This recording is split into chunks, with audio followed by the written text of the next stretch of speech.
حقن التخسيس بقت موجودة في كل مكان، ويجوفي، مونجارو، اوزيمبيك. السؤال المهم جدا، الحقن دي تنفع لاي حد ولا لا؟ الميكانيزم بتاعها ازاي؟ هل هي بديل لجراحات السمنه؟ هل لها مضاعفات زي ما بنسمع؟ النهارده في الفيديو ده هجاوبكم على كل الاسئله دي وهقول لكم مفاجاه في اخر الفيديو.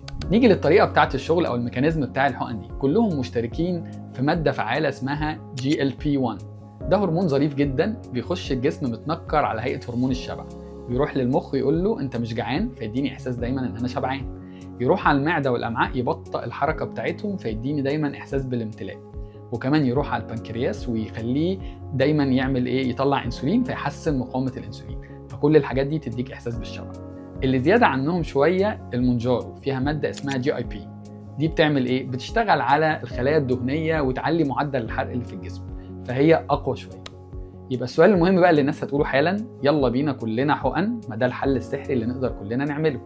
الإجابة طبعاً إنه لأ، لأنه في حاجات ما ينفعش فيها الحقن. زي إيه الحاجات اللي ما ينفعش فيها الحقن؟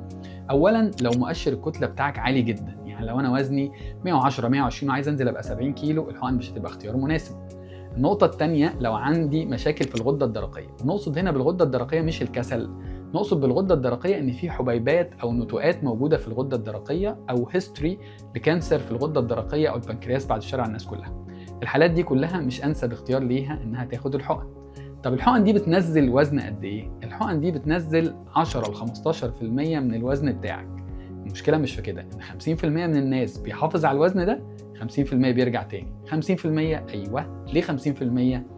لانه يا جماعه احنا دايما بنقول ان السمنه مرض مزمن، هو مش بيخف، هو دورنا ان احنا نحجمه بشويه عادات وسلوكيات. فالحقن او العمليات او وات ايفر هي دورها ان يساعدك تغير اللايف ستايل بتاعك. فلو حضرتك ما عملتش كده يبقى انت ما استفدتش حاجه بالحقن دي او بالعمليه او وات ايفر اللي انت هتعمله.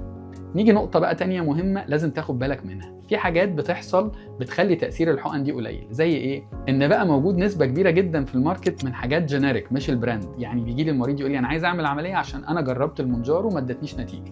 لما تتكلم معاه تفاجئ ان هو خد جينيريك، خد ماده فعاله في عياده من العيادات هي مش الماده الاصليه، وبالتالي ما ادتوش النتيجه المطلوبه. كمان في ناس بتعمل حاجه خطيره جدا، ايه هي؟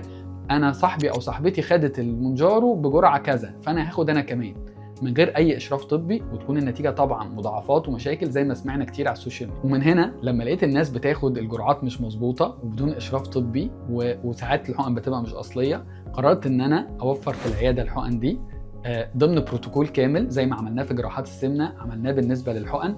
البروتوكول ده بيبقى عباره عن النظام الغذائي اللي هتعمله، التحاليل الطبيه اللي قبل ما تاخد الحقن، تحاليل طبيه بعد الحقن، الفيتامينز والحاجات اللي محتاجها بعد ما تاخد الحقن دي. لان خلي بالك من نقطه مهمه جدا، ان في ناس بتخس بشكل مش صحي.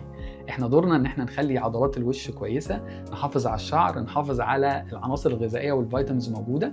كل ده عملته في بروجرام او بروتوكول كامل عشان خاطر اساعد الناس كلها تخس بصحه وتوصل الوزن اللي هي عايزاه.